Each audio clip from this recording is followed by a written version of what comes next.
Hey guys, so I'm going to be doing a first impressions on the Maybelline Fit Me Anti-Shine Stick. I haven't touched this at all, so in the middle I believe that's sort of like a powder matte core, and on the outside there's a gel. I got the colour 120 Classic Ivory. So there wasn't a big difference between Classic Ivory and Ivory, so I decided to go for the darker one just because I'm not that pale. So my skin type is oily combination, so at the moment I actually have like a dry bit here which is a bit minging, so we can test out if it clings to dry areas. And then around this T-zone I have some beautiful blemishes, and yeah, my skin is just being a major loser at the moment. I don't think I've done a first impressions like as a video before, so this is very exciting. Shall I get nice and close up? I really don't want to. So I'm just going to apply the stick straight to my face. I'm going to do one half rubbing in with my hands and one half using a Sigma flat top synthetic kabuki F80 brush just to kind of see how well they work. And I'll do this side first. I'm not really sure how much you're supposed to apply. Look at the lines.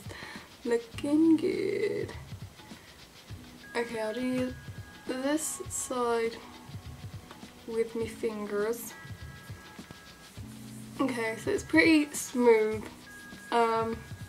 Really nicely blendable actually. I think that has evened out my skin really quite nicely. I think it's always difficult to have it show up properly on a camera. I would call that sort of like a light coverage, but evening out my skin tone, which is pretty much what I always want. Even though I do have quite a lot of spots and things, I'm still not into like how heavy foundations feel, so I quite like that this feels light. It doesn't look like you're wearing foundation, I don't think, but my skin tone is still evened out.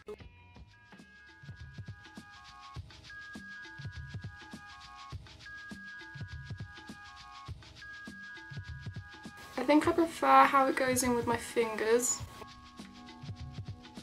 I feel like, although this is synthetic, I feel like it might be taking away some of the product, which typically doesn't happen with synthetic brushes. Just like natural brushes tend to suck up stuff, suck up the product, whereas synthetic doesn't.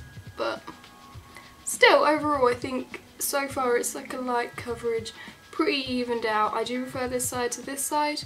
I think I might just try and see if it's buildable. Don't know which to use. Use this again.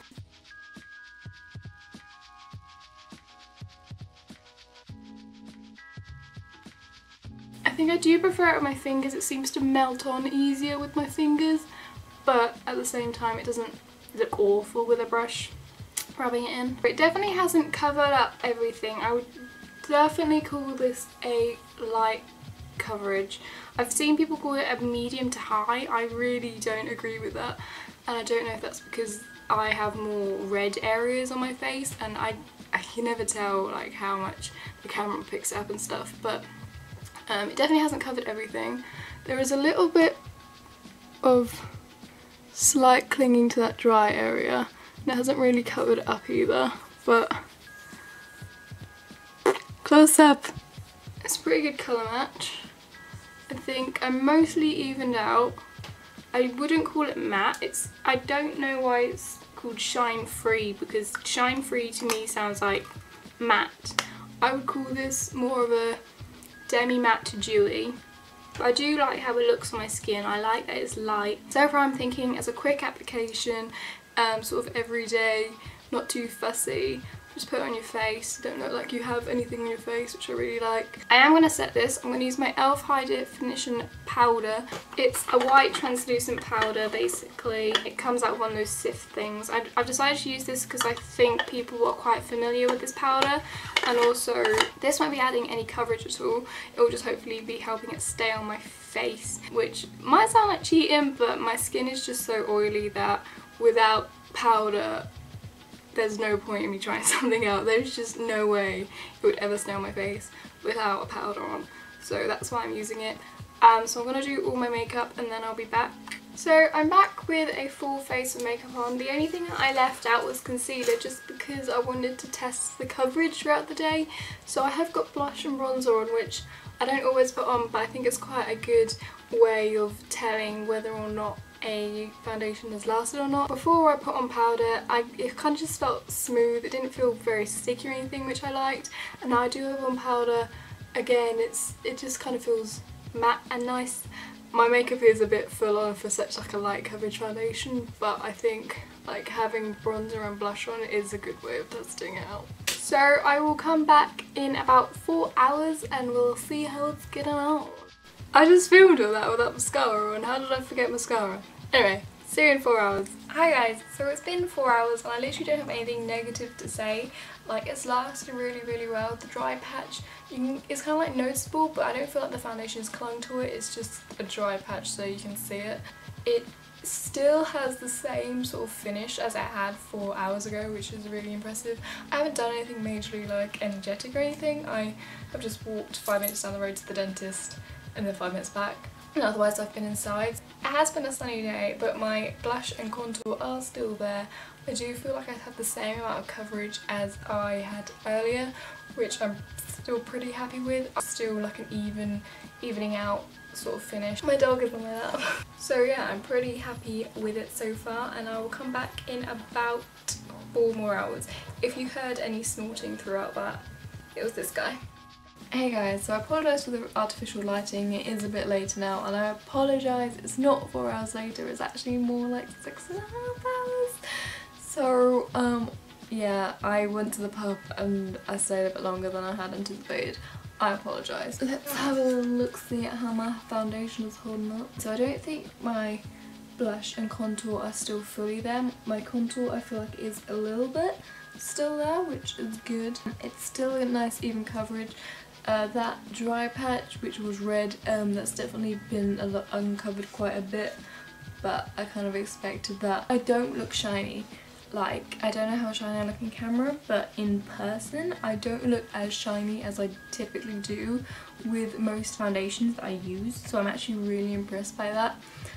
It is more of a dewy. Before it was a demi matte, it is now definitely dewy, but normally after this long it's more of a dewy to just oily, needing to blot desperately. I haven't blotted, I haven't done anything, I haven't put powder on, and I'm still quite happy with the finish I've got. So kind of as an overview, I'm going to say a couple of things I do and don't like. So to me it's good because it gives an even complexion, but it doesn't feel like you're wearing anything on your face, and I hate feeling like I have stuff on my face. Although it's not on its own completely matte, with that powder that's a really good combination. I don't know if I just accidentally found a really good combination there, but this foundation with that powder have worked out really nicely for me. I really like how it's lasted throughout the day. I do and don't like the application. I think it's a really nice and easy application, but I do question hygiene just in terms of the fact that I do get spots.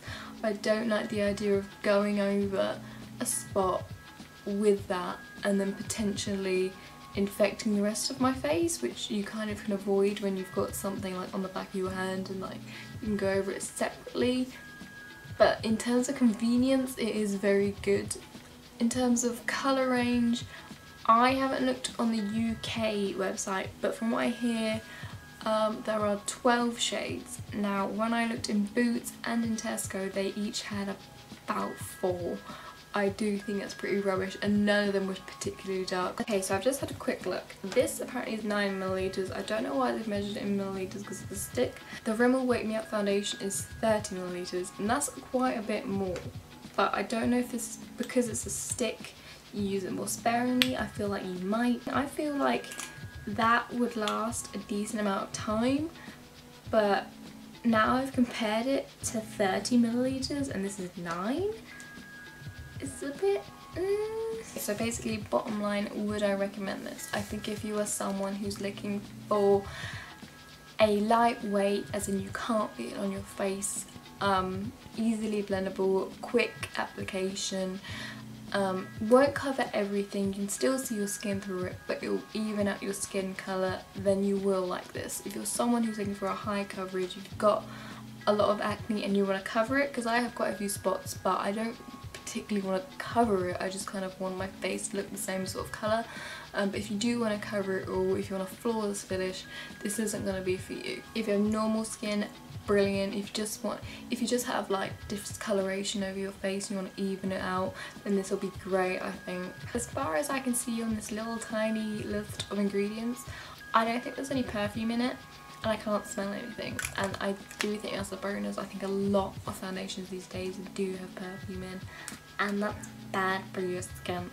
So overall, I do really like it. I am glad I invested. Whether or not you want to was your own decision. So I hope I helped. Bye!